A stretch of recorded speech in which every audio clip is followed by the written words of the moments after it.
నిరుపేద మహిళలకు ఉచిత ఎలక్ట్రిక్ ఆటోలను కేంద్ర మంత్రి బండి సంజయ్ అందజేశారు. మహిళలు అన్ని రంగాల్లో రాణించగలరని, వారికి అవకాశాలు కల్పించడంలో ప్రధాని మోదీ ప్రత్యేక దృష్టి సారించారని అన్నారు.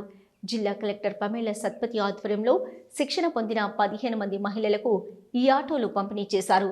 మహిళలు ఏ రంగంలోనూ తక్కువ కాదని, అవకాశమిస్తే అన్ని రంగాల్లోనూ రాణిస్తారని కేంద్ర హోంశాఖ సహాయ మంత్రి బండి సంజయ్ కుమార్ అన్నారు.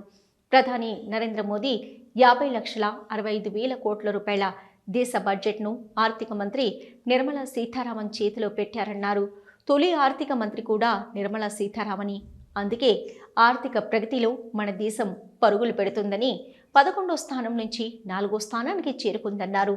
విదేశాంగ మంత్రిగా తొలిసారి తెలంగాణ చిన్నమ్మ సుష్మా స్వరాజ్కు అవకాశం కల్పిస్తే అద్భుతంగా పనిచేశారని అన్నారు.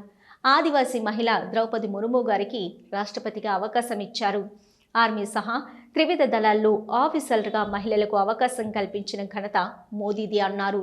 అందుకే ఆపరేషన్ సింధూర్లో మహిళా కమాండెంట్ల పాత్ర మీకు తెలిసిందే. కరీంనగర్ జిల్లా పరిపాలన బాధ్యతలను మహిళా కలెక్టర్ పమేల సత్పతి చేతిలో పెట్టినం.